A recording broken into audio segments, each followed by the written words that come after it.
meeting of the Cabell County Board of Education, Tuesday, November 2nd, 2021, is now called to order. Mr. Shaw, would you lead us in the pledge? Please stand. Certainly.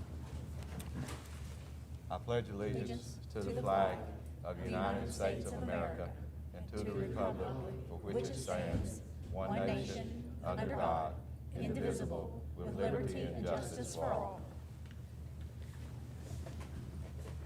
Okay, our next item on the agenda is special celebrations. Mr. Flowers, there you are. How are you? Good evening. Great. And Good great to see you guys. Madam President, Superintendent Sachs, board members, we're very happy to have all of you here tonight and all of our guests as well. Tonight we're going to celebrate some really, really smart kids here in our school district. Oh, And yes. these students have scored very well on the PSAT and qualified them for the National Merit Scholarship. So they're the semifinalists in the National Merit Scholarship. And there's only 16,000 of these students from across the country who make it to the semifinalist phase. So that's very, very high. And they expect that approximately 95%, I believe, of the students end up taking and becoming the finalist in the National Merit Finalists competition. So these students are extremely smart, very well versed. And I'd like to introduce them. We have 3 from Cabell Midland and 3 from Huntington High School tonight to celebrate. Good. So that's really great. And we have from Cabell Midland, if you guys just come on up when we read your name, Emily Akers. Yay, Emily! And Jacob Lee.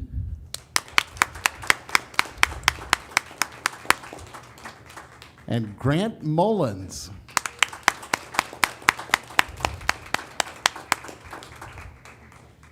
And from Huntington High School, we have Abigail Claire Burberry, Katie Butcher, Clap anyway. and Fiona Reynolds. Now, these students are very talented, of course, and I kind of wanted them to come over here, and I'm going to just move this right here so you can get to the podium. I want you to kind of come over and introduce yourselves to the board and let them know what you're studying in school right now, what you're focused on. Hi, my name is Grant, and right now I'm focused on computer science. Very cool. Hello, my name is Jacob Lee. Currently, I'm focused on STEM, pretty much. Science and math, I suppose.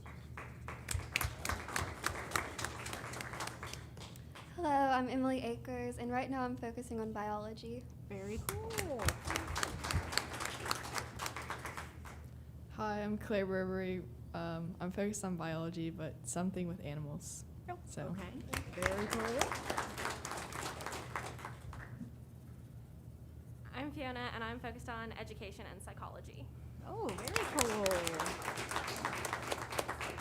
So, of course, we have some very good future leaders here in Cabell County. We're all very, very proud of you. And board members, do you have anything that you'd like to say to the students? Well, I just want to say how very proud we are of you students to have achieved Yeah. the semifinals, and hopefully you'll get into the nationals and be the big winner, you know? That would be I mean, great. just being in the semifinals is an honor. I mean, and we are so proud of our students here in Cabell County, so we applaud you. The National Merit Scholarship Program gives them the opportunity to win lots of college scholarships too. Yes, it So, does. and they're varying degrees. You know, it can be a lot or a little. So it's a pretty cool program to be a part of. Oh, I'm sure that they will get those scholarships. There's no doubt in my mind. I just know. We're looking for the graduation stage this year when we can hear when they read how much Oh, they've yeah. earned. You know. Yes, Mr. Flowers.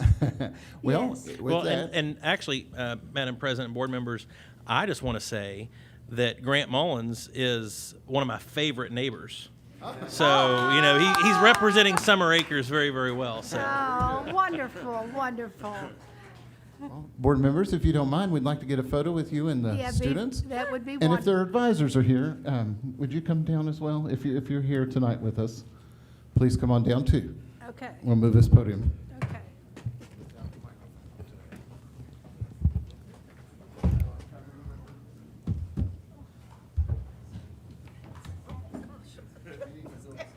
you're gonna get hung by your dad.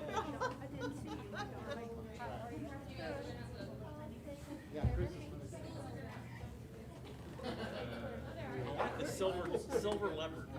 Yeah. That's very festive. It's a very rare species.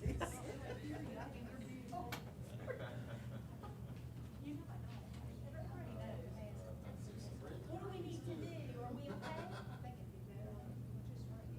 Are we okay? Or do we need to move? The side move a little bit back. This way? There you go. Yeah. Better? I don't have any makeup on. Because I only do makeup from here up. I don't hide that. Oh, just a bit with me. There you go. 1, 2, 3.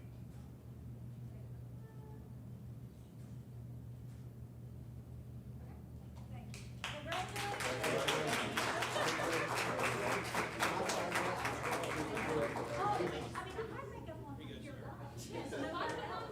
You come over and mow my lawn, there's another one. I know you will.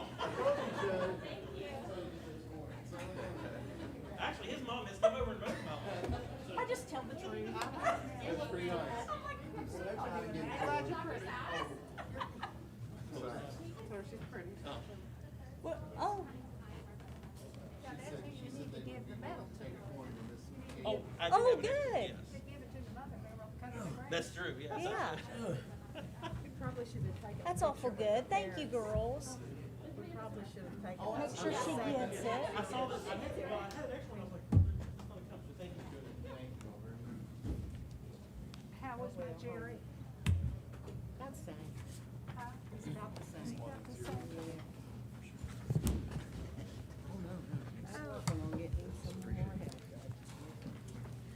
Okay.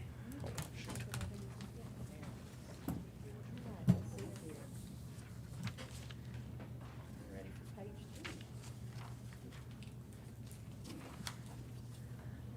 2. Okay, our next item is update on instruction and leadership services. Mrs. Watts, good evening. Good evening, President Neely, board members, Dr. Sachs. It is with great pleasure tonight that I present to you from our Office of Student Support. Mr. Thomas could not be with us as he's ill, but he has sent 2 of his finest social workers that are going to present to you in 2 areas, our homeless and foster care plans that we currently have. So I'm going to turn it over to Nicola May and Erica Hardesty.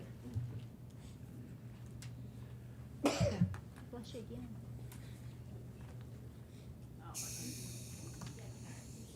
Good evening. My name is Erica Hardesty. I'm a school social worker for Spring Hill Elementary, Guyandotte Elementary, and Huntington East Middle School. And this is Nicola May, and she's our homeless liaison. If you want to take those off so I can hear you better, it would be better Okay. so when you're talking. My mother would be disappointed with my loud mouth, so. No, never. So what is foster care? Foster care is just a complex array of services that are provided to the child when in need. In the school system, we will work with many of those services. For instance, the judge, guardian ad litems, social workers, and therapy. Therapists that come in home services, there's just an array of services that is provided to the child. And in school, we will help in any facet that we can with those services. Listed above here is just a few foster care agencies that are in the Huntington area.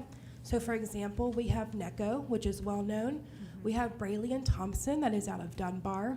Mission, West Virginia, Presley Ridge. They also provide treatment facilities. They have one locally at Grand Gardens, which is a level 2 and a level 3 for both males and females from 12 to 17. There's Children's Home Society of West Virginia. They offer foster care adoption as well as they provide emergency shelter care. There is a shelter in Cabell County. It is called Hova Hall Underwood Children's Shelter. It's located in Ona, just up the road from Presley Ridge. There's also a shelter in Charleston, Beckley, Parkersburg. There's just numerous ones throughout the state. And at any given moment that our child from Cabell County is taken, they could be taken to any of these locations. Burlington United Methodist Family Services, they not only offer foster care and adoption, but they also offer treatment facilities as well. Sorry, my sinuses are killing me. And last, we have KVC. They offer foster care adoption as well as in-home services. So this will include therapists that will go to the home to help with the family, parenting, any kind of services like that that is needed. So what is the purpose of foster care? Well, there's a variety of reasons why foster care may be needed. They may be needed mainly the goal is to reunify the child with their family in any means necessary. So what that means is that when a child is removed from the home, DHR is going to work with that family to assist in helping with that need. So if it would be substance use, they're going to help the family get in recovery, therapy, and then the ultimate goal is to, the ultimate goal is to get that child back into the family that is stable. Oftentimes that is not the case, but DHR's ultimate goal is reunification. So we will provide like supervision visits, respite care if needed, anything like that in order to get the child home. How does a child enter foster care? Well, there's several different reasons that a child can enter in foster care. One that we know is most common is that when CPS takes emergency care of a child. So what will happen is if the police is called to a home and the police deems it necessary for the child to be removed, that they can then file a petition and they will get custody of the child and CPS will come in and take him. Foster care also offers a service that children over the age of 14, we can offer them independent living skills. I talk as if I still work for DHR. Nicole and I both worked for DHR numerous years. So what will happen is we will provide like transitional living for that student if they cannot go home. Then what we do is there's Golden Girls Group Home, there's Stepping Stones, they're located in Wayne County, and they help a child transition from a teenager to an adult. So these are the different placements type that is offered in West Virginia. West Virginia uses a level system. You have emergency shelter care, then you have level 1, which is basically like our transitional living. You have level 2 and level 3, which is your treatment aspects of it. So level 2, you're looking at truancy issues, you're looking at your common defiance, that's not improving. Level 3, you are offering more intensive care services for that individual. So you're looking at more of aggression, you're looking for juvenile delinquent charges, things like that. And then the highest level is the psychiatric care. That is more of like your River Park inpatient psychiatric care for your teenagers. And then you have detention centers. Above listed here is a list of statistics for West Virginia youth. This was back in June of 2021, but I recently looked up the statistics for the last month that is recorded on the website for DHR, and in the month of September, the numbers for shelter care for youth have gone down. It was listed as 121 youth in shelter care. In September, foster care was listed as going down to only having 104 children in foster care. Group residential was a total of 697 kids in treatment facility. Now this also includes in-state and out-of-state. Unfortunately, West Virginia doesn't offer a lot of services for higher care of need. This is for your sexual perpetrators, things like that. So especially if a child has special needs, West Virginia doesn't quite offer that yet. So DHR will have to seek out-of-state placement, and that is where this number is so high. We do have quite a bit of kids go out-of-state for care. Keep in mind that when children are entering foster care, they have a wide range of emotions and things that they're going to be dealing with. One of the biggest things is grief.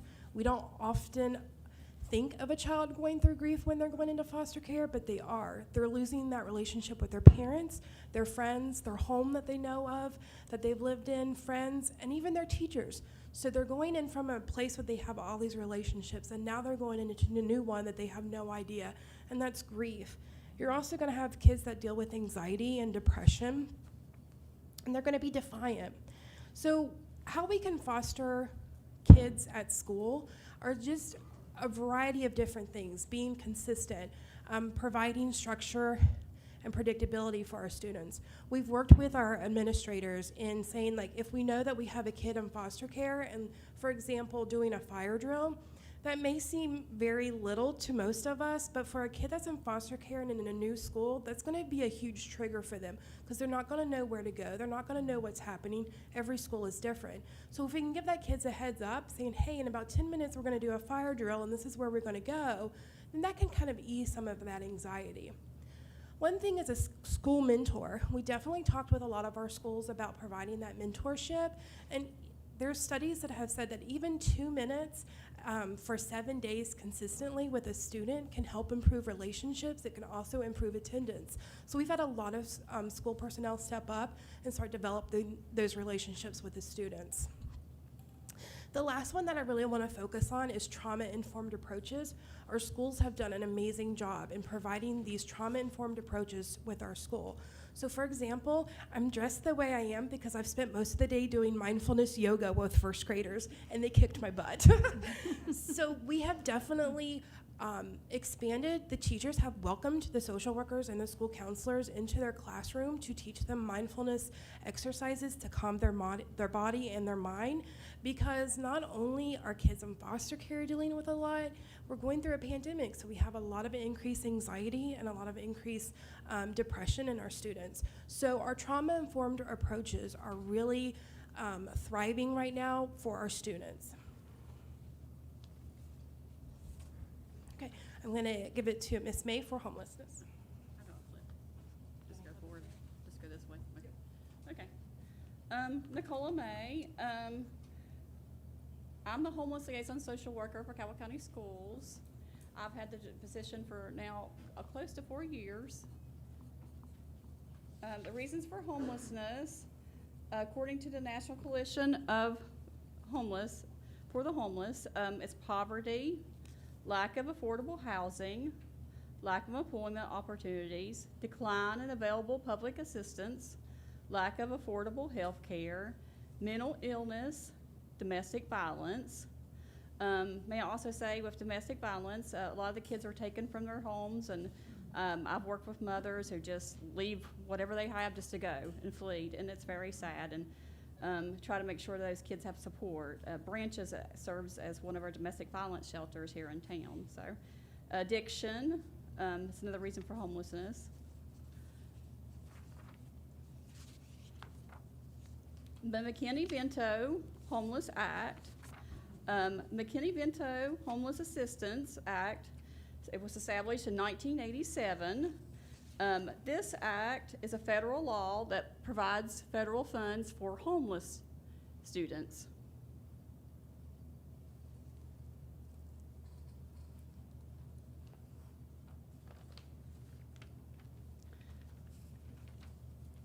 The term homeless children and youth means an individuals who lack a fixed, regular, and adequate nighttime residence, children and youth who are sharing the housing of other persons due to the loss of housing, economic hardship, and similar reason, children and youth living in motels, hotels, trailer parks, or campgrounds due to the lack of alternative accommodations, are living in emergency or transitional shelters, are abandoned in hospitals.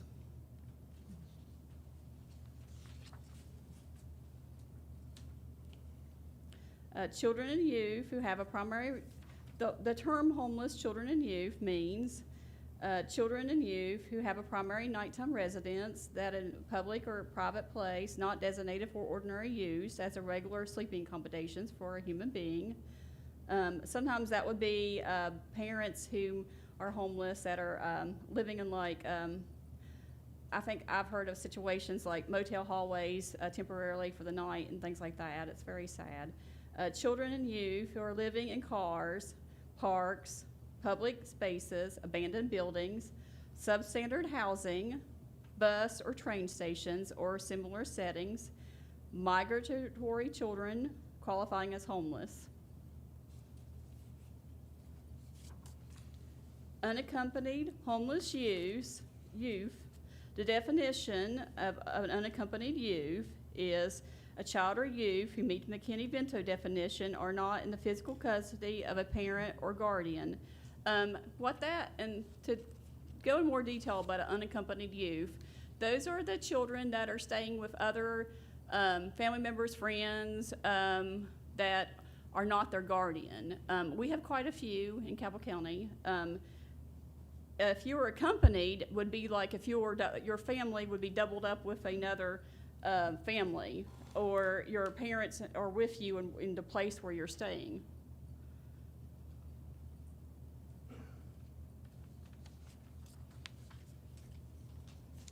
In Cabell County schools, as of last year and reported in Weavis in 2020-21 school year, the number we had in Cabell County schools for the homeless was 386 in our count, quite a lot.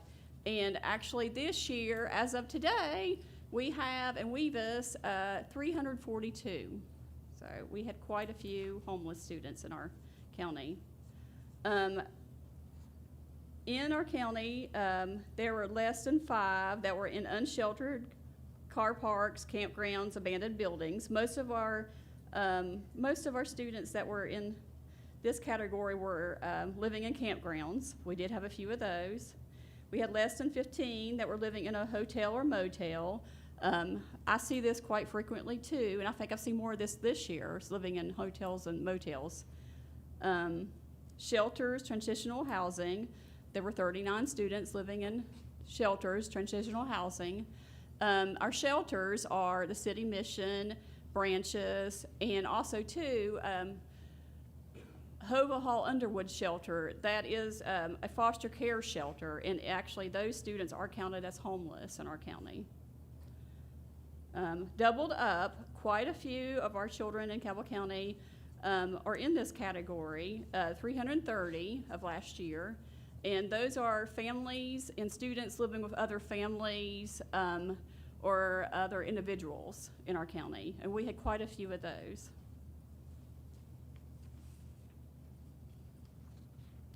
Under the McKinney-Vento Act, regarding student enrollment, students are entitled to immediate enrollment in any public schools, even if they do not have the required documents such as immunizations, proof of residencies, guardianship, or other documents. However, though, Mr. Thomas has said the Department of Ed has said that all students need to have a proof of immunization records. However, though, we look for those and we pretty quickly can get those generally, so the immunization records. So we're not having problems with that, as I understand so much. But we do, I have had children that are living at the mission that want to stay in their home school, and we do help provide those students with assistance in getting transportation to their home schools frequently, or any other homeless student, and we are really good in our county to do that. Regarding foster care youth, according to the McKinney-Vento Act, children and youth who lack a fixed, regular, adequate residence are considered homeless. Once placed in foster home for neglected children or youth, they should no longer be considered homeless. In 2016, actually, the McKinney-Vento Act changed a little bit. They used to be qualified, foster care children used to qualify for McKinney-Vento regs. However, though, in 2016, only the foster care children living in a shelter are awaiting a place, the appropriate title is awaiting a placement, are considered homeless, according to McKinney-Vento. In our county, those children would primarily be the kids at the Hova Hall Underwood Shelter, because those kids, as Erica could tell you, are awaiting a placement generally. So, and also too, unfortunately, we've had in our county too, we've had some that I've worked with, actually some Sadly enough, there's some 18, 19-year-old ex-foster care youth living at the Mission. I've encountered that. We just had some, they are still deemed as homeless because some of those students actually have signed themselves back into DHR custody, but they are living at the Mission. And we've had a few of those too. So we've had some strange situations in our county.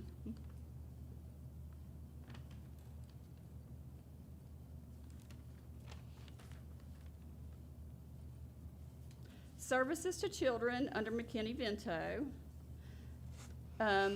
Services to our children include tutoring, counseling, school supplies above what the district provides, hygiene supplies, clothing, transportation, as I explained, to your home school, support services such as making referrals to other agencies as needed. I do this often, making referrals for homeless families for other agencies. I've made numerous referrals to shelters for families, assisted them with that, or other community resources.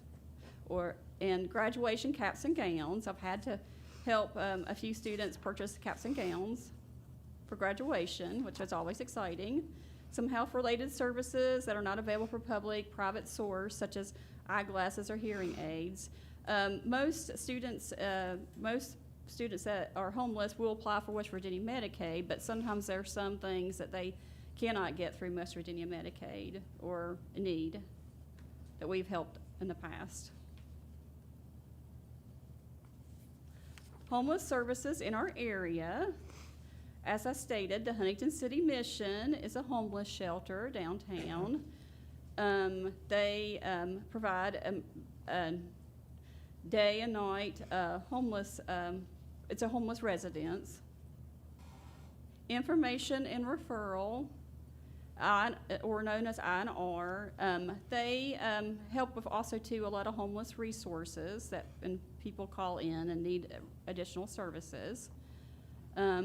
Harmony House. Harmony House is right below the courthouse, and it is a day homeless agency, so for day services only. But they do have help with some emergency housing, and they make referrals, and they also too make referrals to the Huntington City Mission. And may I also, Branches is also, it's a domestic violence shelter. The West Virginia Department of Human Resources. And may I say, if a family or if somebody is deemed as homeless, and the definition for homeless for HUD reasons is you were living on the streets or living at the Mission or a shelter, you can get other HUD assistance, emergency HUD assistance. But however, though, it still takes some time. Everything's a process, unfortunately. But the West Virginia Department of Health and Resources, though, and anybody that is deemed homeless can also help with additional assistance for those. The center is a youth drop-in center. It is actually located now on 20th Street. Actually, I serve on a steering committee for the center. It is a youth drop-in center for ages 16 to 24. They help with services in the community to any youth, especially any youth that's homeless or just needing additional assistance, counseling, things like that. The Salvation Army provides some resources to the homeless in our area. The Huntington Housing Authority, as I said, people can apply for housing at the Huntington Housing Authority, and you get bumped up on the waiting list if you are deemed homeless. Prestera, they also have some emergency homeless services, and they also have some agency workers over at Harmony House to do assistance. Questions? Does anybody have any questions for us? Huh? I Sure. have a question. Mm-hmm. At the Mission and at Branches, Mm-hmm. is there a time limit that those families can stay there? I mean, is it like after so many days, they have to leave? I mean, I've heard that. I'll be honest, I have some family members I'm working with right now, a family, and they've been down there for 4 months. And as long as they're really working, trying to get their housing together, honestly, Mitch is the director down there is so wonderful, he lets them stay. So, no, he's really not going to kick anybody out. The only things I've ever seen anybody really get kicked out of the mission is because they're not following rules, and not just petty rules like illegal substances, things like that. I've seen, just not good stuff, yeah, that they gotten kicked out of the mission, so. And the other question is, I know you said that a lot of these families or children are living outside of the motel in the, I guess, the hallways. Well, that would be one of the definitions of being homeless, but there are some families, I'm working with some families right now that's living at a motel, so that don't want to go to the mission, but have scurried up enough money, already people giving them money to stay at a motel right now, so. And it's really sad, We always encouraged families, if they need emergency housing assistance, to go to the mission, because the mission, it provides meals, it provides a roof. They don't kick them out during the day anymore with their family members. They have a room, they go to. And, they get an emergency housing too. They get bumped up on the HUD list. There's a lot of benefits to being at the mission. So, and it is faith-based. Everybody over there I've worked with so far at the mission's been very nice to everybody. So, like I said, there's been a few things with, unfortunately, substances, things like that, have gotten some. I do want to commend you both, because the job that you do, to me, would be very, very difficult because of the situations. I mean, they're so sad. Yeah. And the job that you do with these families and getting them placed is a tremendous, tremendous job. And this report was just you did such a good job on your report. Yeah, I mean, it takes a special person to do what you're doing. And so I thank you. I thank you so much, because I don't think that I could deal with, I think I'd be crying every day. And, but thank you. I mean, is there any other questions or comments? Yes. Sure. Mrs. Bond? Are we doing everything that we can do at Cabell County Schools to help these students? I'm sorry. Yeah, I'm sorry. Yeah. It's really hard. It is emotional. Believe me, I went home Friday night and I wanted to cry with my husband. I mean, because it was just, I had worked with a kid, a student, and heard her story, and it was just so sad, And some days I'm really fine with working with some of these families, and then some days it's like, you just want to go home and cry. It is true, so, yeah. So when we know that there is a need, what we do is we work with the school counselors, we work with the other social workers, we contact our student support coordinator, Keith Thomas, and we work with the principals as well. So when there is a child that is in need, we will make sure that we can do whatever we can. A lot of our schools have developed their own little clothing pantry or little hygiene pantry. I know at Huntington East Middle, I have a little cabinet, a black cabinet, and the kids know that they can go in and get whatever they need, be it panties, socks, shoes, a coat, whatever it is they need. And there's some Walmart bags, and they can put their stuff in there. We also offer a lot of our students in all the schools, if they need to wash their clothing, if they need to take a shower, anything like that. So we do. If we do know the need of it, a lot of times though we may not know the need, not until later. So we definitely encourage our families and our students that if there is a need, to let us know, because we will help. We'll pull from our community resources. Nicole and I used to work for the Department of Health and Human Resources, so we have a lot of connections, a lot of community resources that we can pull from, and so we really do. And if not, if we can't do it right then, we will find a way. And Mr. Shaw?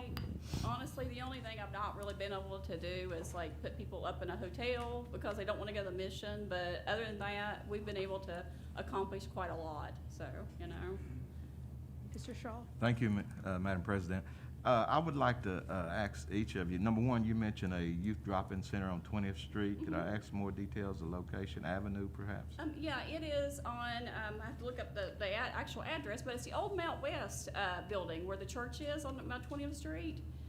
They're by the village, actually. They just took over that Harmony House, operates the center, and so does, and I work with the committee on that. The Procera has somebody on that, with Harmony House, and United Way's in on that. A bunch of the agencies collaborated together to get that youth drop-in center. So, but it is, they do have regular hours. I think they open at 10 to 7 or something like that, weekdays, Monday Yes. through Friday. So, and it's between 16 and 24. And if you wanted additional information, I'm glad to give you the director's number. She probably even will give you a tour if you wanted to go over there sometime. So, yeah. So. Okay, thank you. And secondly, I know someone that has been trying to assist with foster care. And you mentioned one age group, an age and out group, that would be that 18 who signed themselves back in. Yeah. But they have ran into barricade after barricade after barricade, and they have some facility. But is it possible that I could get you two connected in some way? Give you their number or something of that nature, and they can contact you? Yeah, to I'll try give you to my assist. business card, and you can have it to pass on. That'd be no problem. So. Okay, I would appreciate that, because they've been Yeah. trying to do some help in that We'll see area. what we can do. And it seemed like it's some kind of mountain that they can't get through. Actually, I had an 18-year-old boy last year. Well, I said a boy. They're younger than me. I'm sorry, I call them a kid, even though they're young adults, so Sure. still going to high school. But he was having roadblocks getting back into care. And I had a connection at the state office and called, and they were, a couple days he got in. So, Okay. me and Erica have connections from our DHR days. That's what I'm hearing. That's what I'm hearing. So I'd love to get you connected with a person that's trying to do some of that work. So, yeah, we have good connections, yeah. Yes. Thank you very much. Thank you, Madam President. Mr. Parsons? Let me ask you, do you provide bedding supplies for these children and medicine?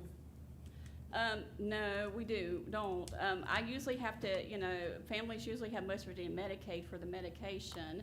I know I have to direct somebody recently to the Valley Health Sliding Scale Fee Pharmacy as a resource for somebody recently. And as beds, I had to get donations for beds, so unfortunately we don't have those. So I know Mr. Thomas too, and I'll have to put in, he did do some donations to all the shelters for hygiene products recently, and some school supplies for all three of the shelters, Branches, Hova Hall, Underwood, and to the Mission, and also to our closet, our pantry here on the board office that we have, actually for Crossroads and the board office pantry. We do have one here, actually. We did put quite a lot of supplies and clothing in it recently that Mr. Thomas had us purchase for that. So if you ever just want to look at it, so here at the board office, Kelly probably take you over there and let you see it. It's quite full now. We need to organize it. It's pretty, Mr. Ray. Because if they're homeless, they need blankets and things like that. Yeah, and I If agree they're with sleeping you. in a hallway And I agree with you, and I usually have to get donations for that. And I also too, Children's Home Society has a resource house here in Huntington, and I've actually been able to get some donations from them for things like that. And so they've been very, very helpful to us actually in the last year, have they not? The resource house and Children's Home Society here in town. So they've given me some food for some of our families that are needy. My 18 and above that just get housed, it seems like they really struggle with food when they're, everybody does when they first move out, it's hard. They've helped me out with food for a while for those students, so, and they've helped out with dishes and things like that. They're really, really good about asking for donations too to help us out sometimes if we were just looking for donations for students, so, in other words, and families. if they're on special needs, you can't get them medicine through DHHR or something like that? Well, they usually have West Virginia Medicaid, and West Virginia Medicaid generally pays for medications, a wide array of medications. Let me just have in So, there. go As a school social workers, no, we cannot give medication, we cannot help. But what we can do as the school social worker is help them navigate the system. So what we can do is sometimes we've offered to transport them in our own cars to DHR so they can sign up for a medical card in order to get their medication. So we cannot fund them their medication, but we can help them navigate to get that. I hope that clarifies it a little So bit. you take them to a doctor so they can get a prescription and We've stuff done like We that? have, Or yeah, we if have there's a done that. need or a bus pass to get there. I've done that too with some of my 18 above who know how to navigate the bus system to get to an appointment. I've done that before too, so. And also online, I've done a lot of Medicaid applications recently online because of COVID. It's been really quick just getting it in there. If they know their social security number and getting it done, so. And the flu shots, you know, If there's a You'll need get for those that, if the we parents were is okay glad with to it? help out with that. Yeah, We if will there's a help need. them navigate that. We can't do it for them, but they have to ask us, and then we will help them navigate that system. same thing with the COVID shot. Yes. For the Well, if they children. need it, yeah. If they need it, yes, we do. Okay, thank you. Any other questions? Okay. So I'm just gonna say, really and truly, it's a lot, and I have to commend these ladies, and Mr. Thomas's, department.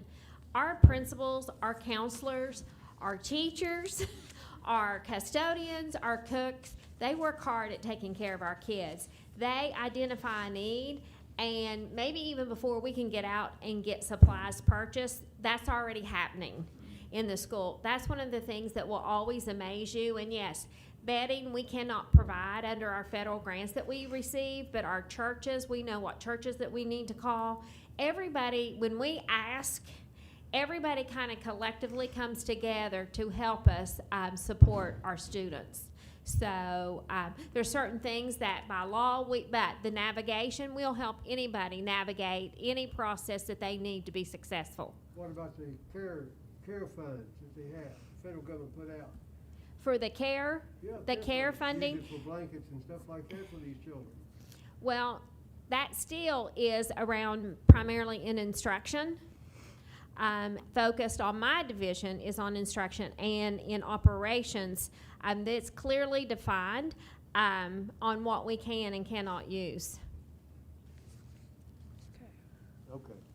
I mean, we can go through that list, but it's not been presented that that's been a need. When there's a need for a blanket, we get it to them. Yeah, I was going That's to say not that. the issue. I was going to say that if there's been an issue in that regard, we've come together to solve that issue. The COVID relief funding that you're referencing, a lot of it, a lot of the stipulations around the spending of those funds had to be in alignment with what the other federal funding that we're used to getting. So, for example, they provided some of the examples of the funding that McKinney-Vento can go for. So the federal relief funds would also have to align to some of the similar things that McKinney-Vento would allow. McKinney-Vento is specifically for homeless students, and so if it was allowed, McKinney-Vento would actually allow that. But there again, I think it goes back to saying that if there's been an issue with bedding for a child, in Cabell County, I promise you, we have found the bedding for the child if needed. I mean, If we're aware of it. If Yeah. we're aware of it and we know there's an issue, our schools are very, very good about getting those resources for those kids. They have their connections. They'll call a church. They'll contact, a lot of times they'll just pay for it out of their own pocket. Yes. So, Yeah, we had a school last year, a family that needed bedroom furniture, and we were able to locate twin beds and mattresses, and we got sheets and blanket, and that was just Cabell County employees coming together to provide for that family. Okay. Mrs. Watts, thank you. Does that conclude your report? Yes, that concludes my report. Okay. Then, again, I want to commend the two ladies and tell you thank you very much for the job that you're doing.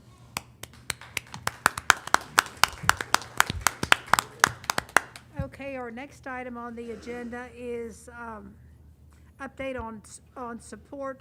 Mr. Hardesty? Good evening, Madam President, board members, Dr. Sachs. A little bit different this evening. I do have an update, and my goodness, following that puts a lot of the things that we do in operations in perspective. But we do have some important business that we need to share. But after I do a brief update and answer any questions you may have, I have Mr. Austin here, who's going to do just an overview of where we're at with the food service department. That came up at our last meeting as a question. And I just want to make sure that the board is fully aware where we stand with our food service program. But first I want to just share that our bus app, which is Route Finder Plus, has been extended to 2 additional schools. So we're now at 4 elementary schools. Those are Nichols, Southside, Cox Landing, and Explorer Academy. We have sent emails to additional parents to register. This Friday, we will be rolling that out to 2 more elementary schools, which will be Culloden and Central City Elementary. We're currently at around 50, or a little more than 50 subscribers to that app. And our goal is to get all of our elementary schools by the end of December to make sure that our elementaries are there. And there's some background things that have to go in that as far as creating the routes in the computer, geocoding all of our students to make sure that they match the appropriate route, and then the route speed between the buses for the bus to get from one point to another. So there's some work behind the scenes that we have to take care of, and then when an issue comes up, we have a team that's actively working on those. Again, I want to just let you know that both personnel departments are continuing the process of interviewing candidates and filling positions as quickly as we can. Again, this agenda, you'll see new substitutes on the agenda. We're going through that process. We currently have about 200 people in candidates in service personnel to administer the competency tests for in the various categories. So that is a timely undertaking when you get through the interview process and the background checks, and then we have to give those tests as well. We have 2 policies on tonight's agenda for their 3rd and final reading if adopted. One is policy 1540, which is termination of administrative and other position contracts. And this is one that's been around for quite a while, but it aligns the current positions that we have with our policy, because each year if we change job titles and that type of thing, we need to update that policy. And the other one is substitutes in the areas of critical need. We have added health, English, and elementary education as critical need areas for our substitutes. A couple of things I want to point out on the agenda tonight. We have a purchase of school buses on the agenda. We have, I think, 10 total school buses there. I have not turned around to look, but I believe Mr. Meadows is probably here if you have any questions on that. And we have one really big change order on there. And unfortunately, when I bring in change order, that's my first one that I brought.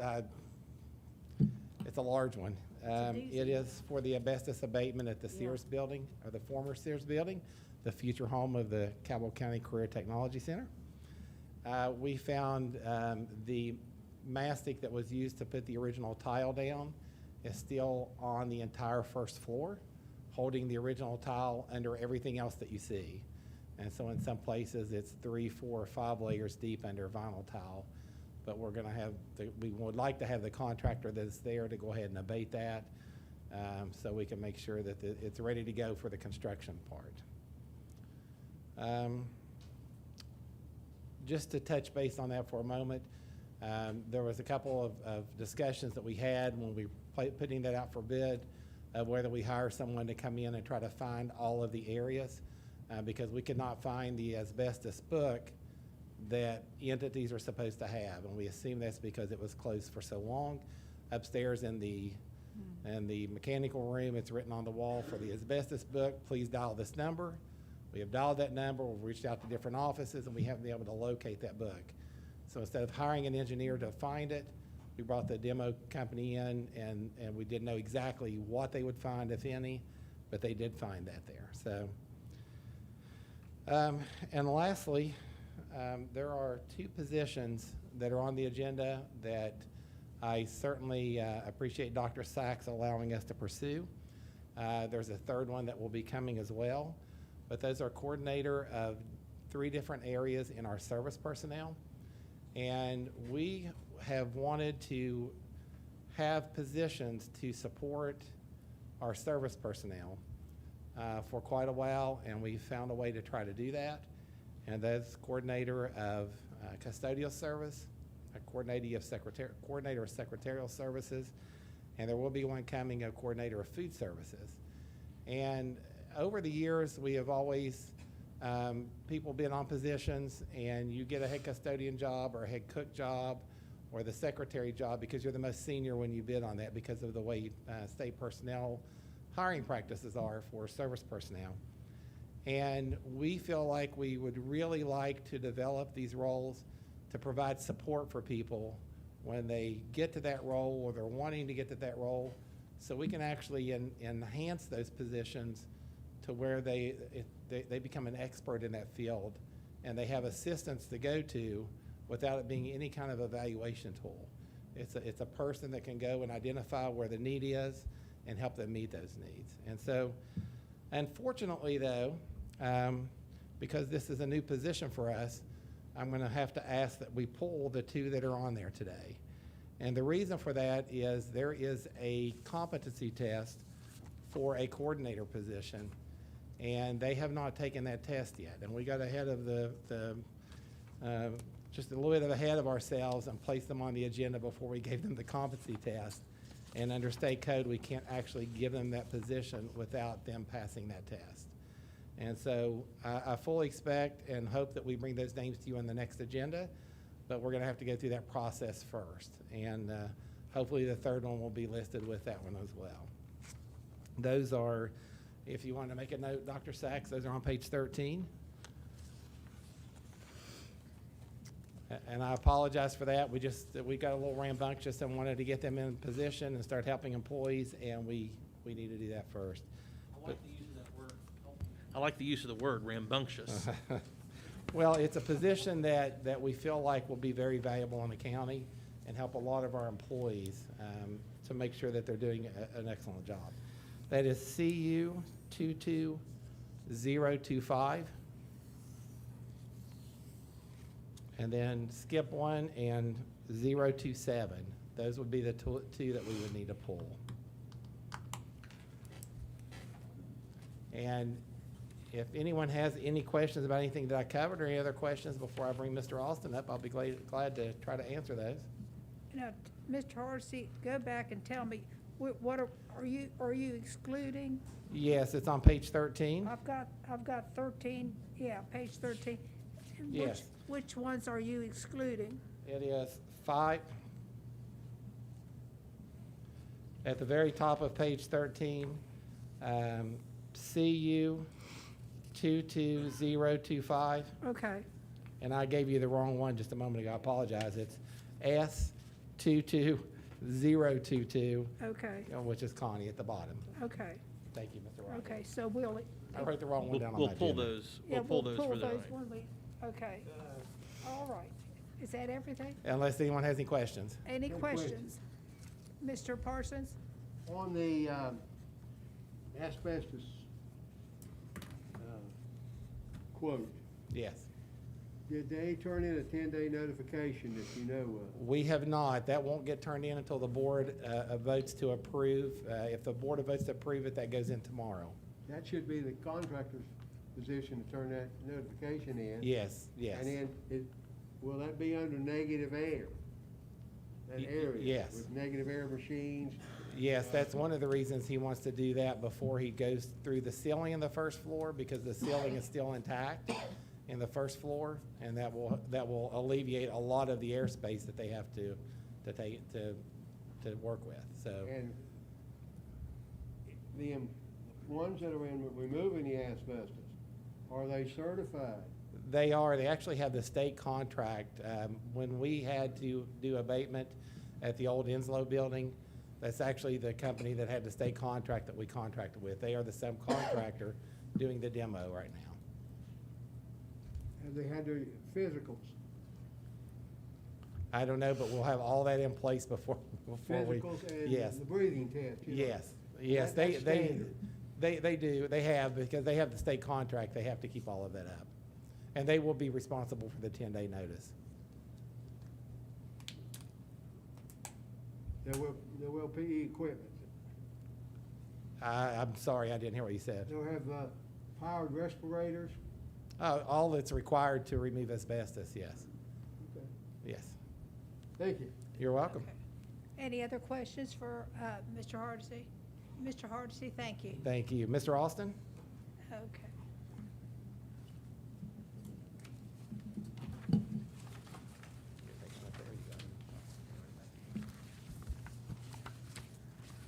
Good evening, President Neely, board members, and Dr. Sachs. thank you for the opportunity this evening to take a few moments and give you an update on all things food services.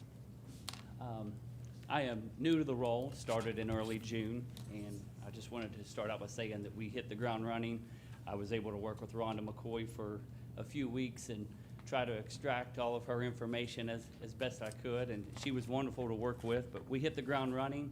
Happy to say that we served around 250,000 meals to Cabell County students during the summer, and it seemed like as soon as we got started with the summer feeding, it was time to turn around and start planning for the return of students and employees. And we put together some staff training, some scratch cooking recipes, and started with the new school year. And when I was awarded this position, one of the goals that I had was to get out to every school by Thanksgiving. And I'm happy to tell you that I've been to every school, some schools 2 and 3 times. I feel like I have a lot to learn, and the best way to do that is to, get right there in the front lines and meet the cooks and see their daily challenges. And I can tell you we have a dedicated team of cooks. It was mentioned in an earlier presentation, they want to help the kids and want to feed the kids. And I'm really proud to work with them. They've been welcoming to me, and I'm just trying to learn everything I can. I've been working with, I want to get out and meet with students. So those are our customers, and I want to see what they think. And if you want candid feedback, go talk to any second grader in the county. They have no filter, and they will tell you exactly what they think. And I was at Martha Elementary a couple weeks ago, and I found some real scientific feedback here from a second grade class. The teacher inside of me wanted to do an exit ticket out the door for the kids. And I do ask the kids, no matter what grade level I go to when I'm there, tell me something you like.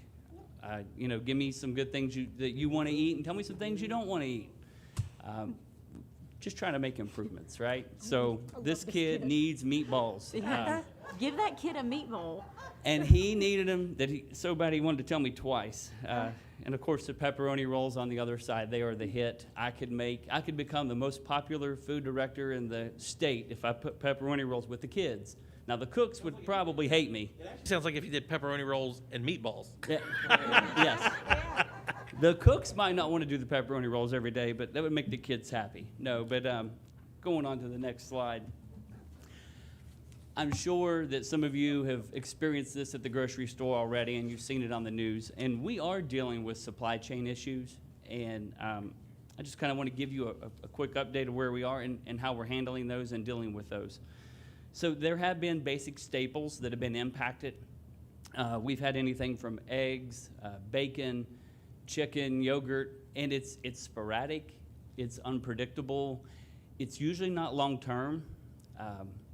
Usually bacon will be out for a couple weeks, and we have, that doesn't seem like a big deal, but the cooks have to adjust quickly. They got to be flexible and make sure all the milk components are served, and they are wonderful. But the shortages impacting the menus sometimes with little or no notice. You'll think something's coming on the truck, and U.S. Foods would tell you they couldn't get it last minute. So the cooks have been really good to work with, and when I look at the solutions, the number one solution is communication. Me communicating with U.S. Foods. And I got to tell you, I'm very pleased with how they've handled everything. I've talked to food directors in other states. I've talked to food directors inside our own state. And I do think that we're in a really good position when we're comparing ourselves to other areas. So we have seen shortages, but they haven't been to the point where nothing is really worrying me at this point. I do want to back up and say Mr. Cooper pulled me aside on day one when I was hired, and I'm sure he's back here, but he predicted all this. He told me, get ready for this, get ready. I'm just kind of like, okay, yeah, sure, But everything he has said has really come true, so I'm going to... Mr. Austin, let me just say that you're not alone in that, because I remember I want to say it was like February of 2020, he came to me and said, hey, listen, I think we might need to order some masks, and I said, psh. There's no way. And he reminds me, Mr. Sachs, you remember that day that I said we might, February 16th. So he likes to do an I told you so. He did. So we've all been there, and we can wear that. We wear that shroud with honor. So go ahead. Well, thank you, but no, he's been spot on. I want to tell you what we are doing. I feel that we're being proactive instead of reactive, and I'm utilizing every option, leaving no stone unturned. You know, with U.S. Foods, I've been very happy with how they've responded and tried to help us troubleshoot every step of the way.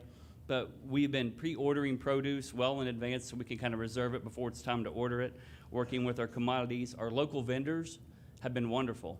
If we can't get something with U.S. Foods, sometimes we just make local phone calls and things can happen. And we've utilized local farm products. Our farm to table has worked out wonderful. Ordered from a local farmer today 50 cases of romaine lettuce that's going to the high school. So it's out there. We just got to find it. The biggest challenge I've had lately are like paper products and disposables. So if you really don't think that would be too big of an impact on our program, but it is. If we have a dishwasher that goes down, foam trays are next to impossible to get. I was on the phone with a distributor yesterday, and he laughed at me when I asked if he had any foam trays. But so that's where we are right now with that. I do want to tell you that we have ample space here. We're blessed to have, you know, some walk-in coolers and walk-in freezers. We have a brand new truck that's out on the road right now with a dedicated driver that's getting supplies from point A to point B. You know, we got 27 spots, and there's a lot of moving parts. But I've got dedicated people, cooks, drivers, secretaries, all wanting to feed kids. Before you move on, can you also talk a little bit about the commodities that you're talking about the farm to table, but can you elaborate a little bit more on the meat, the beef and pork program that we've been doing in Cabell, which is the first of its kind, really, I'm going to argue anywhere in the country. You know, being able to purchase our own local raised beef and pork and have it processed locally as well. Absolutely. Keeping, you know, income coming to local farmers and local producers is important. So if you can share that a little bit more. Sure. Each month we have a contract where we are purchasing 8 steer and 8 hogs every month, and they are taken and they are processed locally at Patriot Meat Processing there in Milton. Brandon there has been an excellent resource, and it's really been a champion of this whole process every step of the way. And his communication has been wonderful with us as to, you know, how we take that and then put it on the menu in a creative way to where kids are going to want to eat it, and the program will continue to grow. But that's filled a void. And last week, the roadblock was bacon. Well, I get on the phone with Brandon. He couldn't help me right away, but he knew somebody that could, and we had a large delivery, and that's where my driver's out tonight getting bacon to the school. So locally, Brandon, Patriot, those guys have been wonderful to work with. And it's hard to believe that as many kids as we feed, when you tell people that we go through 8,000 pounds of beef in one day in Cabell County schools, that's tremendous. 8,000 pounds. You know, 4 tons of beef in one day. It's just astounding, and it's a major logistical challenge that you've been able to work with your staff. Yes, yeah, thank you. One of the last things I want to talk about is an update that we're going to pursue with our menu planning system. Basically, our current menu planning system, it does the job, but it's very old, it's antiquated. If something were to happen with it, it's no longer even serviced or supported. I would compare it to having a cell phone in 1999. It can make calls, it can do some basic things, but it can't do what a smartphone would do in 2021. So what it's going to do, it's going to be cloud-based, web-based, and Mrs. McCoy was actually exploring these options before she retired. And we've been shopping around with different vendors, and I've interviewed all kinds of food directors in other places and trying to find the very best product. But what it's going to do is it's going to streamline, it's going to let us work smarter and quicker. Mr. Jackson will be happy to know it's web-based. He's been helping me with some of the selections. But it'll take our menu planning, it'll take our production records that our cooks need to serve that reimbursable meal, make sure all the components are hit, and it takes a nutritional analysis form and gets it out to our nurses. So if you make a change in one spot, it's a live working document, and it's just going to, it'll allow the program to be seamless and kind of catch up with where we need to be. Those are the 3 main things it'll do, but that's really only scratching the surface. If we can get this thing up and running, the goal is by next school year, it can even assist us with inventory in all of our sites and here at the central office, along with ordering, okay? So it's something, it's gonna be a lot of work, I'm not gonna lie to you, because we're taking a ginormous database of recipes, ingredients, and menus and of 20-plus years and moving it from point A to point B. It'll be a lot of work, but when it's said and done, it'll be well worth the work we're putting into it. I'll be happy to do my best with any questions you may have. I just can't think of a better person than yourself to be in the position that you're in. Thank you. Because this, yeah, I am very happy. I never did get a chance to congratulate you, but I am very happy that you got this position.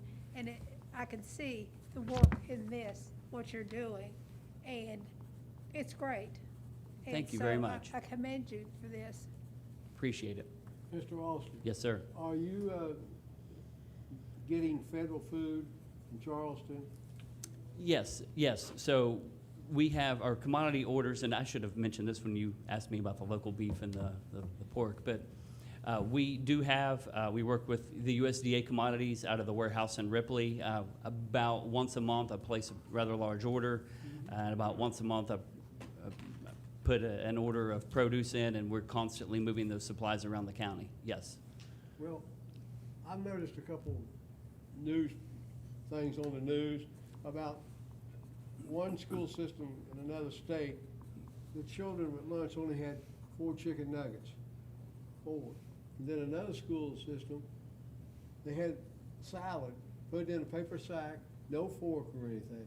And we're blessed here in Cabell County. We are blessed.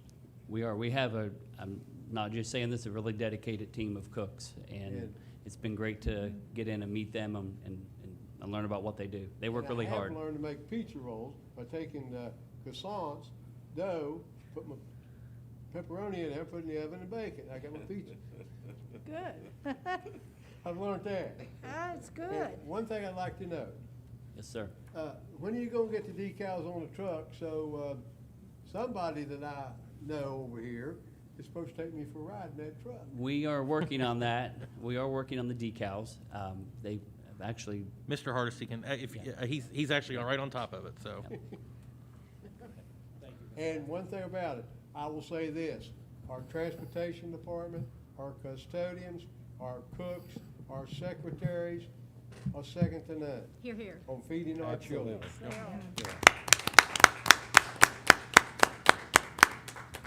Mr. Parsons, as far as the decals on the trucks, we have had a company come out, actually several quotes on the new truck that we have.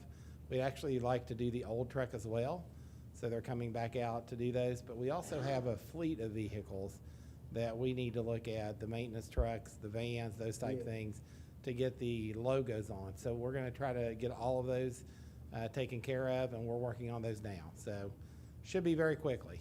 Well, if I'm out with the superintendent, I want him to know where we're at and what we're doing. If there are no other questions, Madam President, that concludes Thank our you. update. Thank you, Mr. Hardesty. Our next item on the agenda is communication from the superintendent. Dr. Sachs. Thank you, Madam President and board members. Mr. Rotgen and actually, I'm going to ask for Jed. Can you pull that up, please? There we go. Mr. Rotgen and Mr. Hardesty joined me on Monday morning. We made the trek to Charleston to the School Building Authority to present our needs project for Meadows Elementary. As you're aware, the School Building Authority is hopefully going to partner with us with our bond to be able to provide an additional $10 million toward the construction costs of Meadows Elementary. We felt very good in our presentation.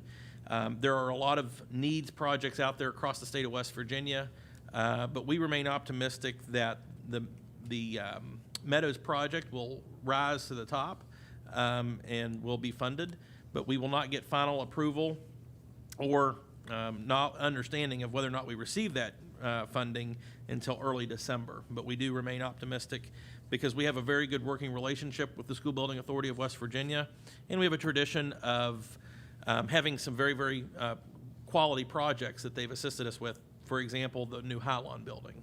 So again, we do remain optimistic and are hopeful that they will see this project as fit for being funded. I was approached by several of our local legislators to host a education reform town hall here in Cabell County. They asked if they would be able to actually host that here in our building, and I said yes. So on Tuesday, November 9th at 6:30 p.m., right here in this room, there will be an education reform town hall hosted by a bipartisan group of lawmakers, and they invite parents, students, professional and service employees to come and voice their views about West Virginia K-12 public schools, and specifically, I know that they want to talk about 18 and 18A, which are the specific pieces of code and legislation that drive public education in West Virginia. So wanted to make the board aware of that town hall opportunity. Also next week, we are reinstating and having, and I can't wait because we really took a year off of this, and that's our Night on Fifth, which is the superintendent's art show. As you may recall, we have 4 of those a year, where we highlight the best of the best as it relates to the arts from our schools. So this Monday at 6 p.m. right here in the central office, we will be hosting students' artwork from Huntington East Middle School, Altizer, Explorer, Guyandotte, Hylon, the Cabell County Career and Technology Center.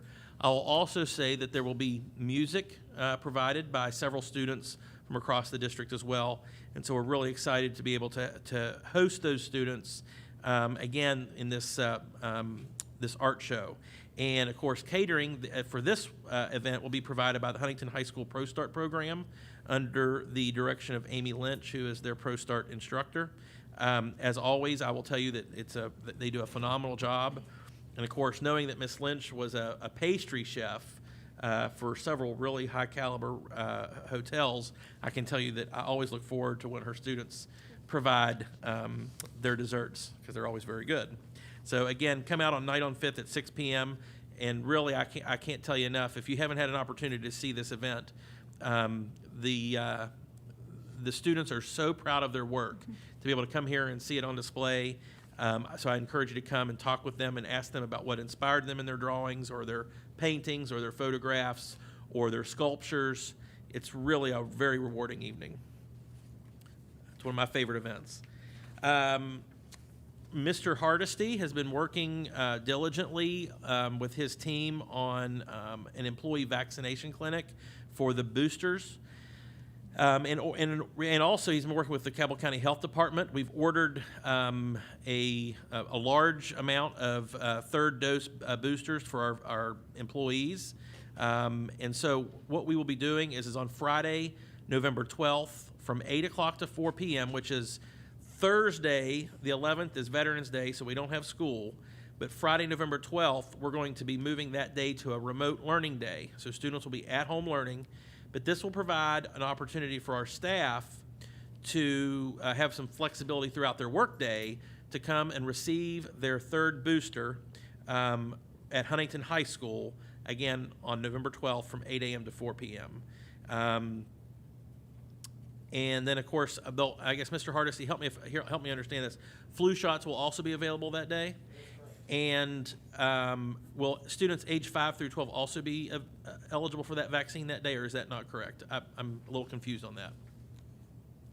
Yes, we're anticipating that 5 to 11 will be eligible for the vaccine by then. Talking with Ms. Napier, we are going to invite, if things go like the health department thinks they will, and I think there was something maybe released on that today, or at least indicated later this week. And if that's the case, then any employee, when they come, they can bring their kids to their child only.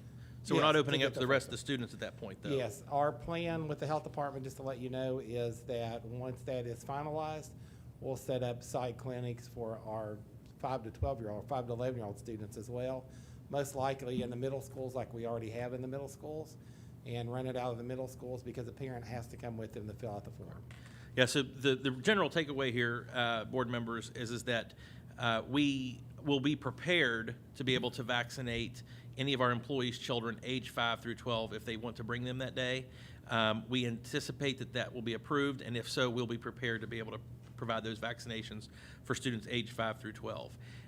Once we have formal approval, then we will open up vaccination clinics again across our school district to make those available for our 5 to 12-year-old students. And how long will that be? I'm sorry? What is the timeline after that? Well, I will tell you that once we receive approval, we'll work very diligently and very quickly with the health department to make those vaccination clinics available at different locations across the school district, and we'll have additional information that'll come out as soon as we get final approval to do that. Okay, Yep. thank you. The last thing that I wanted to bring to the board's attention as well as to the public's attention is that we have, as you all recall, earlier in the school year, we did pass a mask protocol that established masks being required for students in pre-K through 12th grade, contingent upon if the county is designated as green, yellow, or gold on the West Virginia DHHR map for a period of not less than 5 days, and that's very important. It was not less than 5 days. Then the requirement of face masks for K through 12 and adult program students would no longer be required. And as such, that to follow suit with that protocol, we did lift the requirement effective this past Monday. And as you can tell, it's because of the color code on the DHHR map. We had 2 days of green, 1 day of yellow, and then 4 days of yellow. One of the things that we have learned over the past several weeks as we have tracked more aggressively, because we could see that it was starting to appear to trend downwards, is that if on Monday, for example, we were to have an orange designation, 2 to 3 days later, that Monday would then show up as a yellow, for example. And so what's happening is the data becomes more accurate 2 to 3 days later. And so we were seeing that those color codes were changing. So we were thinking we were in orange, but then all of a sudden it showed 3 or 4 days where we weren't in orange when we thought we were. So because of those changes, that was one of the reasons that why last week, when we had it look like 5 days of under not being in orange or red, that we said we're going to tentatively lift it on Monday, because we knew that there's a chance that that color code could change up or down. So as you see, this is the current DHHR map color that is reflective as of today. Again, that's 4 days in gold. But one of the things I want you to note is that the last 4 days, it's trended 4.12 in the percent positivity, 4.22, 4.38, and 4.99. That 4.99, to be quite honest with you, in several days will probably be less. In 2 or 3 days, that 4.99 for 11-1 may go down, several tenths of a point. My concern is, just to be completely transparent with the board, is that tomorrow, because we do see it trending back upwards a little bit, tomorrow we could be in an orange category. If that was to occur, in order to avoid confusion for our families and for going back and forth between mask requirement, no mask requirement, mask requirement again, I believe what we need to do is we need to be able to wait 2 or 3 days before we reinstate the mask requirement to ensure that the data on the map is accurate and is reflective of really what's going on. And so that takes 2 or 3 days. So if we were to show up as orange tomorrow, we probably would wait to require masks probably for several days. And so I just wanted to explain why that is. We want to make sure that the data is accurate. The other thing that I feel is very important to remember is that because we are now under what the West Virginia Department of Education would say is a no mask requirement, we're strongly recommending, strongly reinforcing mask wearing in our schools, but it's not required. We now have to go back to the quarantine protocols. So as an example, because the data that we've had, coming in, let's say today, was based upon exposures from last Friday, for example. we had today 5 additional positive cases and only 8 quarantines that were added. If those positive cases, if the last contact day was yesterday or today, we would likely see quarantine rates of over 100 because we now have to quarantine more students. And so I just want to make sure that the board understands that now that the mask mandate is lifted, that we also have to change what the practice in which we quarantine students. And that's because of what the state requires us to do, because we are no longer under a mask requirement. And so that does present some logistical challenges for our school staff, in contact tracing and so on and so forth. And I also just wanted to also explain the consistency factor because, we're not out of the woods yet. We are hovering in that gold, maybe to orange category. And of course, the holidays are quickly approaching too. So I just wanted to provide you all with all of that information so you knew where we are as an administrative team here in the district and what you can expect to probably see as we continue down this road at this time. Okay. Well, Dr. Sachs, I have a little statement that I want to read. Sure. I believe we need consistency in our mask protocol to ensure that we keep as many students in school as possible. We also know that if we require a mask in our schools, then we have far fewer quarantines required of our students, and we can ensure more students are in our school and learning. The current color code map is clearly making it much more difficult to ensure we have consistent practices in place, and that leads to confusion for our families and our employees. We have a scheduled board meeting next Tuesday, November the 9th at 2:30 for student expulsion. I would like to add to that the agenda an item for the board to discuss and potentially modify the existing Cabell County School mask protocol. Okay. Madam President, I will do so. Okay, thank you. Okay. May I ask a question, Madam President? Yes.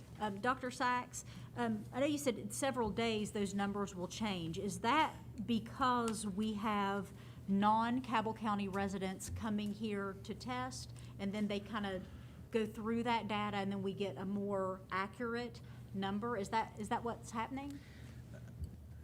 I think that's a great question. I'll be honest with you.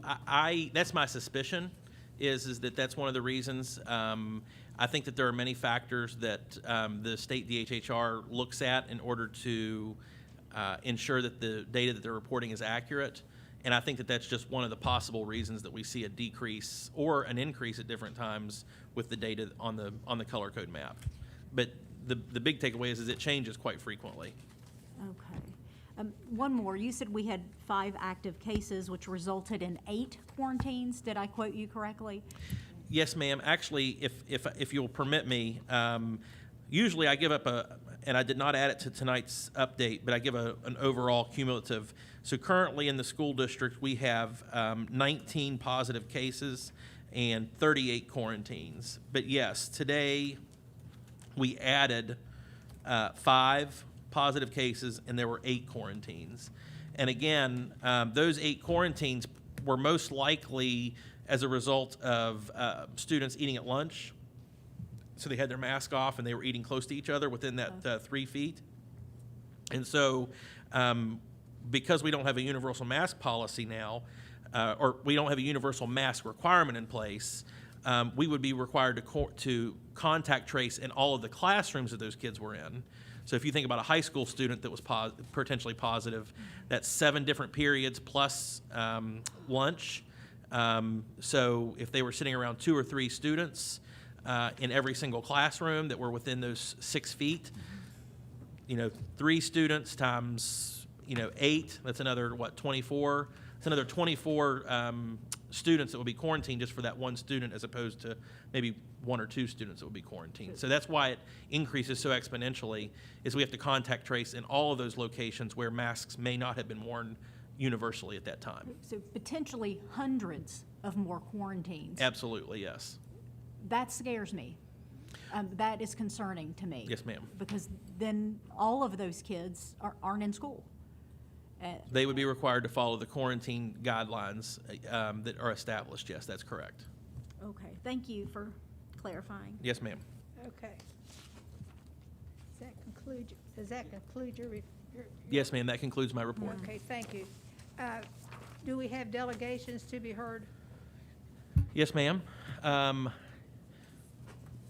would like to first, before we start, I want to acknowledge we have a honorary delegate Daniel Linville with us this afternoon. And Delegate Linville, I know that you've requested to speak, so if you'd like to come on up.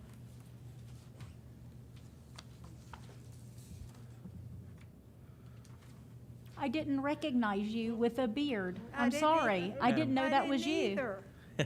Madam- No, I'm not used to the beard. Yeah. I'm so used That really to. threw me off. Well, Madam I said, President. who's that man down there? Well, I Madam thought the President, same members, thing. this is my COVID beard. There you go. Oh, is that what that is? I didn't Yeah, I'm recognize trying you. to grow my own face mask. Oh, there you go. Oh, There listen we to you. go. Madam President, would you be able to go ahead and give the directions for public comment, though? Yes, So that because we have I several certainly speakers this will. morning, this afternoon.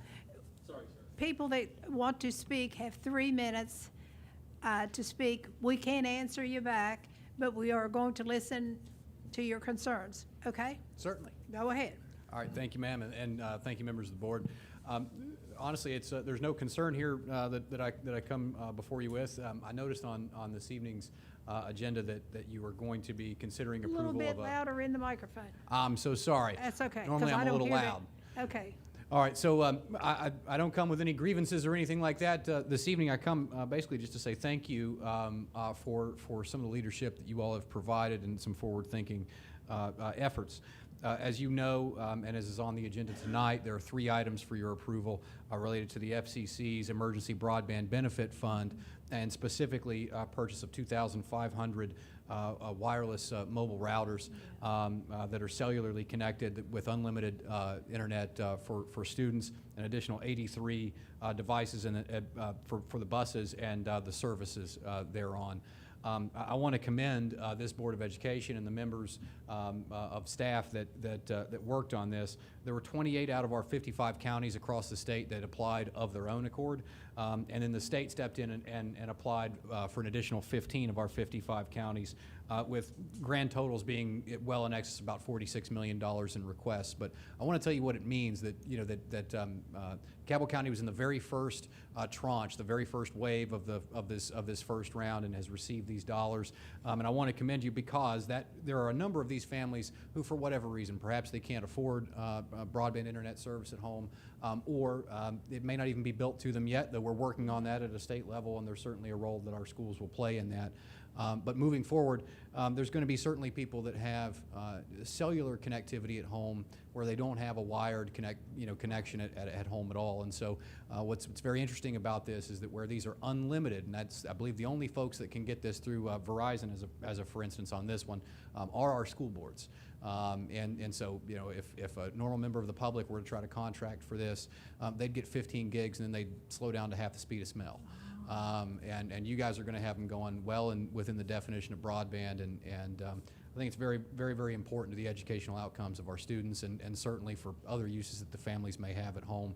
And so I would just encourage you all very much to adopt those that are before you here shortly. And I want to thank you for being one of the 28 counties that did in fact apply here, and on behalf of those 2,500 families, many of which are my constituents, I'd like to say thank you.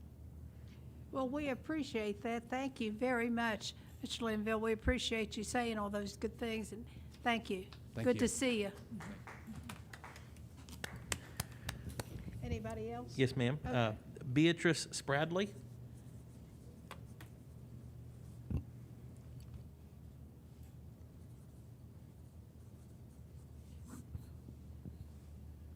Good evening. I'm from Rotary Gardens Apartments. For about 14 years, I have been volunteering my time back into the community, and one of those things is working with the kids after school program there at Rotary Gardens. And I just wanted to come and see what was going on and try to keep my parents abreast of what are going on. Because sometimes kids don't tell the truth all the time, and making them proactive. And when I tell them, check their book bags and everything, and if they're having problems, that's what I'm here for. I'm there on Monday, Wednesday, and Friday. Like yesterday, I was supposed to be at home, but I took that time to be with one child to make sure they were getting their work done, because the parent couldn't work with them. Excuse me. That's where I step in. And so I, know a lot of people say, "Oh, you're getting paid for this." No, I'm not. But it's just because I went into education, and giving back is what I love to do. Well, So I thank just want to let you all know that you all have somebody out there, and especially at Rotary Gardens, that most of the kids that goes to school is at Explore Academy, Huntington High, and Huntington East. So you got a outlet there if y'all need someone. Bishop Shaw knows how to get in touch with me. He's a good friend with my pastor and everything. So if y'all need anything to kind of help, I'm there. And so that's why I want to let you all know that y'all have, even though I have no children and all, those are my children. Well, So- we appreciate you Yeah. very much. Thank you. Mr. Patrick O'Neill?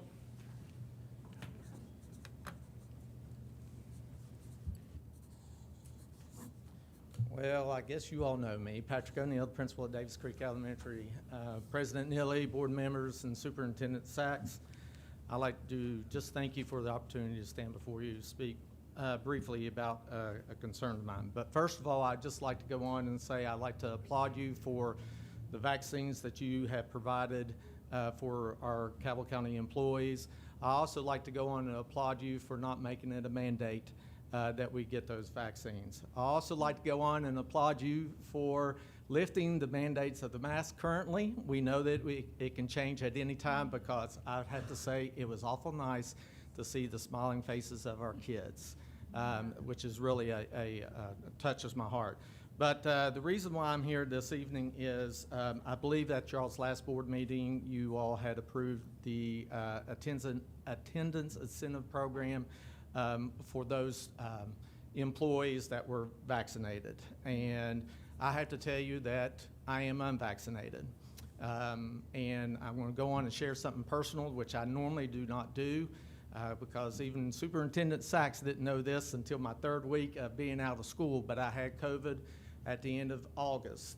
And it took me through, I had to be quarantined for 20 days because I had a hospital stay. It wasn't guaranteed. I mean, I didn't look forward to having it, stay in the hospital, but I wasn't that bad. But because of the meds I received, that's the reason why I had to stay in the hospital. But I think I've been pretty much a dedicated employee for 29 years. And I know that Mr. Parsons and Mrs. Smalley knows that building up sick days is something that we do when you don't miss. Before I contracted COVID, I had 328 days, which is pretty substantial nowadays to accumulate over the years that I've been in education. And so when I read this, that this message or notice from Mr. Hardesty, there's no bad hard feelings whatsoever about it. But my concern is you probably have several other loyal employees that's been out there who's built up the days like I have.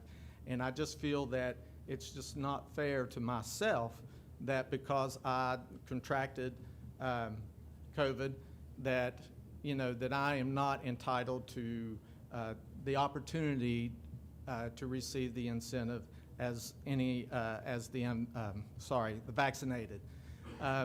Because a lot of the vaccinated people have contracted COVID as well, and that's the reason why this was written up, is to help those. And I think it. Thank you very much. I'll give you a minute to wrap it up. Well, Go ahead. I think pretty much I stumbled too much, but I'm just really nervous about this because, I just don't think it's really fair with all the incentive that's been out there statewide, nationwide, for these for people to get the vaccine, to me personally, this is just a smack in the face that because it's my choice not to be vaccinated, and I still will not be vaccinated, it's a personal choice, that I feel like this is kind of unfair to me and to those other employees who are unvaccinated. So thank you for your time, and once again, I applaud you for the efforts that you have given for those who chose to be vaccinated. So thank you very much. Thank you. Anybody else? Tammy Glover. Yay. Have a fan club here. Yep. I am Tammy Glover. I want to say good evening to Dr. Sachs, President Neely, Vice President Smalley, and board members. I'm speaking tonight for myself, but I also represent WVSSPA. We represent service personnel and only service personnel. They are our passion. And I believe it's yours too. This administration and the board have consistently shown their appreciation to the staff here at Cabell County Schools. You've done many things. A few are you created this attendance incentive. You have dedicated millions of dollars to give us a raise this year. And now you have the foresight to give service personnel mentors. The coordinator positions that Mr. Hardesty was spoken of before is something I've advocated for a long time. And I can almost cry. I'm so happy to see it finally come to fruition. I've always admired how Kelly Watts always had so much support in place for administrators and for teachers. And now it's beginning to happen for service personnel. And I want to thank all of you for not only consideration, but for actually working so hard. I know Tim Hardesty and Mr. Sachs worked hard to post these positions to make sure that they were right and legal. The most senior person that bids on it will receive it. With seniority comes experience. That's what a mentor needs, is experience in their classification. These mentors that are awarded these positions have a passion for their classification and for service personnel in general. This is only the beginning, I hope. I hope we will continue to work toward giving service personnel the support they need to be better employees and to better service our children here in Cabell County. I believe the positions will be a vital part for staff development. I also think that they're going to help keep employees as they're hired. I have had employees who have left us. They've said it was very stressful and for lack of training. So I'm hoping these positions can help keep these good and loyal employees. I also want to say that many people in these positions have been helping service all along. I have Mary Cook, to name just the two of us.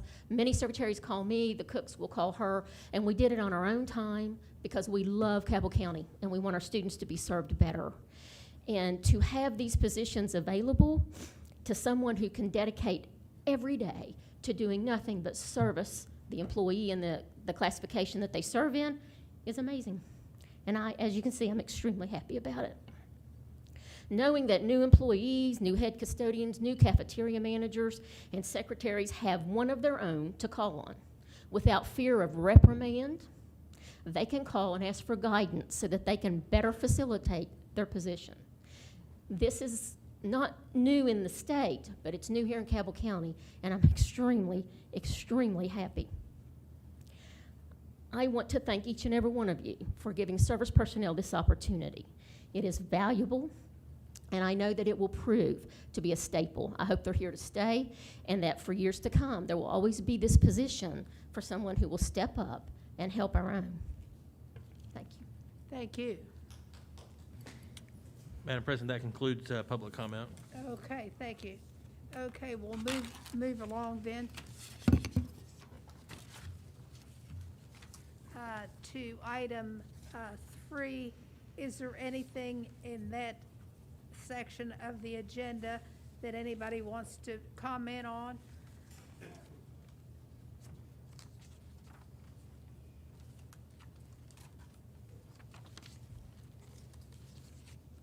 I'd like for Mr. Meadows to speak on these new buses, please. Mr. Meadows?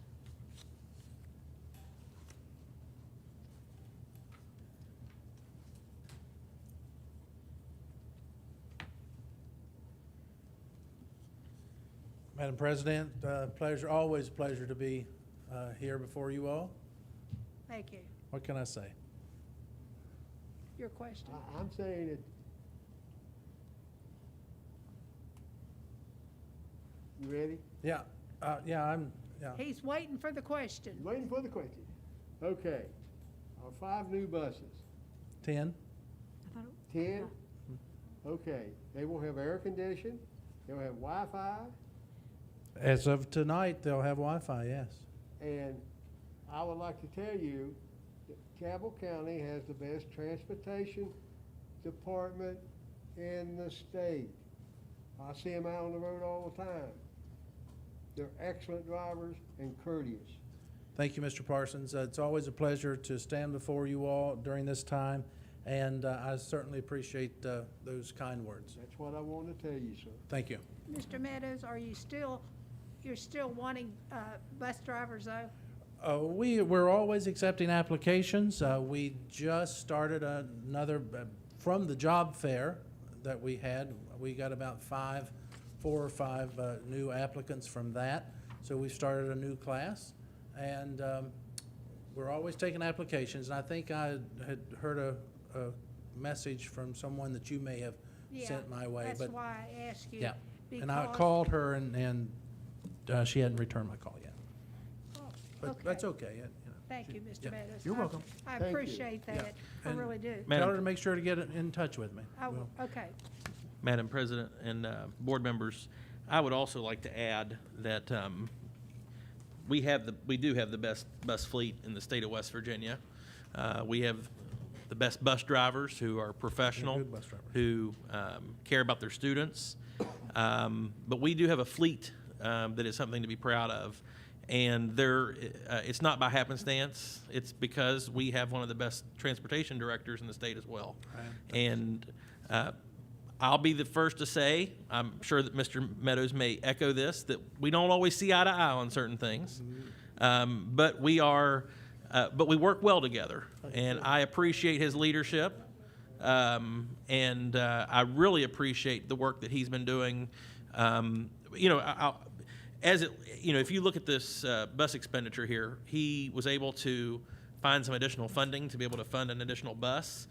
That shows, he is diligent in also trying to find ways to turn over every stone in order to make sure that our fleet is the best and it's the most updated fleet that we can provide. But I want to commend him also on his work with the new app. It has not been an easy transition. It's had a lot of logistical, technical components to it, and he has done a very, very good job. And I do appreciate his leadership tremendously. So thank you, Mr. Meadows. Thank you very much. Mr. Well, Meadows. there's one more thing. Our bus drivers are nutrition people too, in the summer. I've transported the meals and getting them to these children. They are, and I'm proud of them. They've done a great job. Thank you. Thank you. Thank you, sir. Okay, the next item is the 4,000 series. We haven't voted on 3 yet. Oh, that's right, we haven't. I'm sorry, thank you. I need a motion for the 3,000 Make series. a motion to accept the 3,000 series. Second? Mr. Parsons moves, Mrs. Smalley seconds. All those in favor signify by saying aye. Aye. Okay, now we're down to the financial part of the meeting. Mr. Rodkin?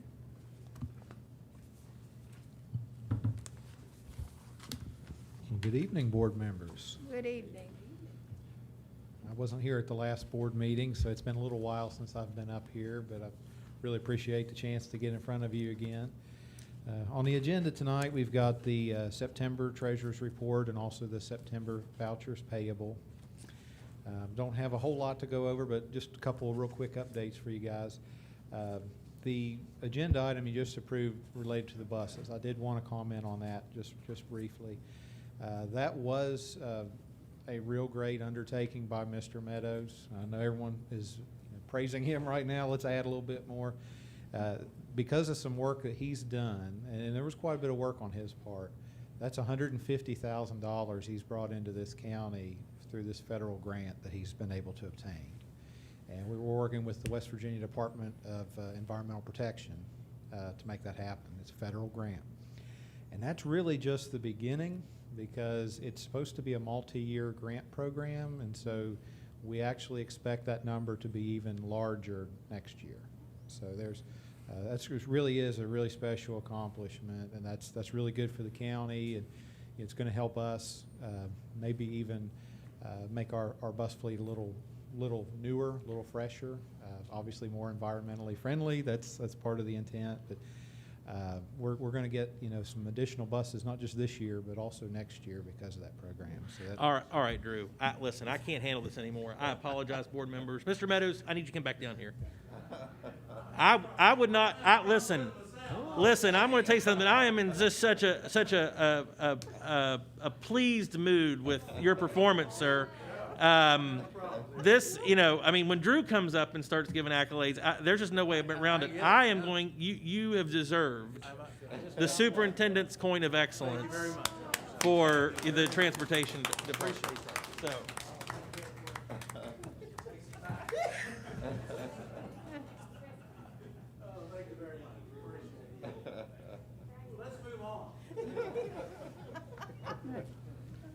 I thought that was worth noting, though, because that really is something that I know I appreciate. I hope you all do too. That's some really great news for the county.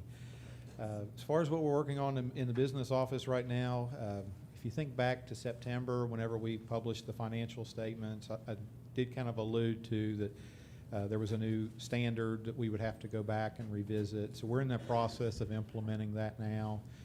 That will require, as I told you in September, the financial statements will look just a little bit different by the time we go through the audit process. So that is being worked on right now. It's not going to change how much money we have or anything, just the face of it's going to look a little bit different. And speaking of the audit, that should begin here very shortly, probably in the next week or so, because the schedule is that the audit report is expected to be done maybe before Christmas.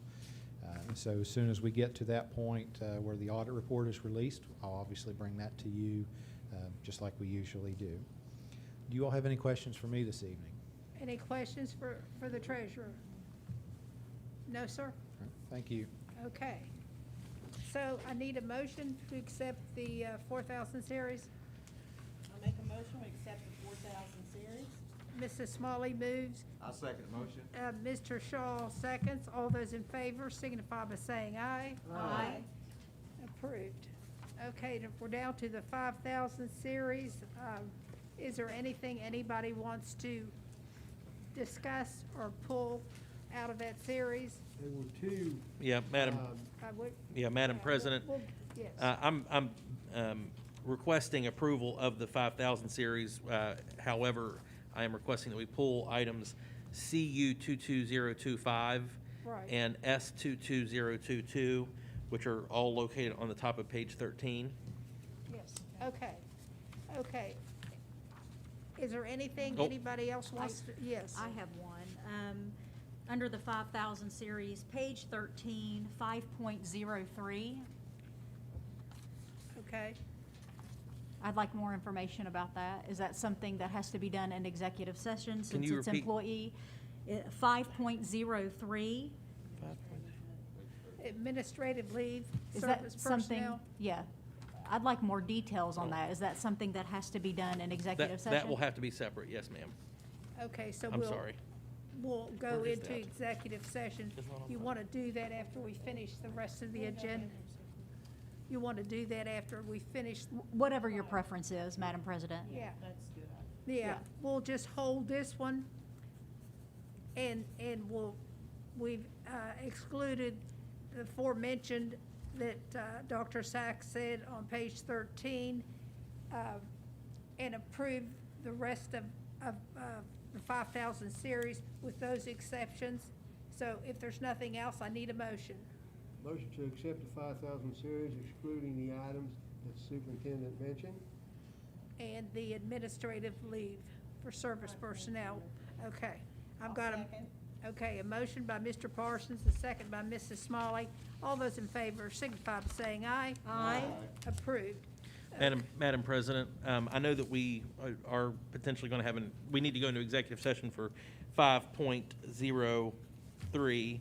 However, I did want to recognize someone who was just hired. Sure, sure. That is Mr. Cullen Mears. So Cullen, if you can stand up, please. Cullen is a Cabell Midland High School graduate and a graduate of Marshall University. He will be working with both Drew and Ms. Watts in managing all of the ESSERF and federal funds to ensure that we're kept in compliance with the federal government. This is one of those positions that the Department of Education actually recommended that we try to provide because of all the federal relief funds that we have. So we're pleased to have Cullen and his financial expertise and accounting with us in Cabell County. So congratulations, sir. Congratulations. Good to have you. I'm so thankful to be hiring one that came right from Cabell County Absolutely. Schools. That's Yes, wonderful. That's right. Congratulations. Yeah. Madam President, I am recommending executive session to discuss 5.03. You want to do that now, or do you want to wait till we finish the agenda, and are we going into executive session anyway? We really do need to go into executive session right now to follow Right, the okay. format of the Okay, agenda. I Yes, need a ma'am. motion to go in executive session for that particular item. Yes, ma'am. Administrative leave, okay. Make a motion to go into executive session for Mr. Park. 5.03. Mr. Parsons moves. Second? Mrs. Bond seconds. All those in favor signify by saying aye. Aye. Aye. We're in executive session.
a motion to come back in session. Make a motion that we return from executive session. Okay, Mrs. Bond moves. I second that motion, Madam President. Mr. Shaw seconds. All those in favor signify by saying aye. Aye. We're back in regular session. Okay, so now hold on. Let's see here, where are we? I'm prepared to give a recommendation, Madam President, when you're ready. Okay, I'm ready for your recommendation. Madam President and board members, I recommend that the board ratify the administrative leave of James Pingley with pay that began September 29th, 2021, and will continue until a resolution is reached. Okay, you've heard the recommendation. I need a motion. A motion to accept the superintendent's recommendation. Second. Moved by Mr. Parsons, second by Mrs. Smalley. All those in favor signify by saying aye. Aye. It's been approved. Okay, we'll move along to consideration, special board items, consideration of date change for board work session meeting. Okay, Madam President, I'd be prepared to explain that if you'd like. go ahead. Madam President and board members, there's only one special board item that I'm asking for consideration this evening, and that is the board work session that has been scheduled for January 17th, 2022, is actually falling on Martin Luther King Jr. Day, which is an observed holiday on our school calendar, and therefore I'm requesting that we move that board workshop date to January 10th, 2022 at the same time instead. Okay. You've heard, okay. Okay. So that, is there any other items, approval of special board items? Does the board have anything else they want to bring forth before I ask for the motion? Okay, hearing none, I'm asking for a motion for the 6,000 series. I make a motion we accept the 6,000 series. Second. Mr. Parsons moves, Mrs. Smalley seconds. All those in favor signify by saying aye. Aye. Approved. Now we're down to update on current legal issues. Mrs. Hornbuckle, we need to go in executive session. Please, Madam President. We do? Okay, I need a motion to go back into executive session. I make a motion that we go back into executive session. Second. Mrs. Smalley moves, Mr. Parsons seconds. All those in favor signify by saying aye. Aye. We're back into executive session.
want this, you didn't want this back, did you? No, you can have it. Okay. Very different from Riverdale. Really? Huntington district. Okay, I need a motion to come back into session. Motion to come back in regular session. Second? Mr. Parsons moves, Mrs. Smalley seconds. All those in favor signify by saying aye. Aye. Okay, next item on the agenda, there isn't anything else, so I'm gonna ask for a motion to adjourn. Motion to adjourn. Moved by Mr. Parsons, second by Mrs. Vaughn. All those in favor signify by saying aye. Aye. We're adjourned. Okay.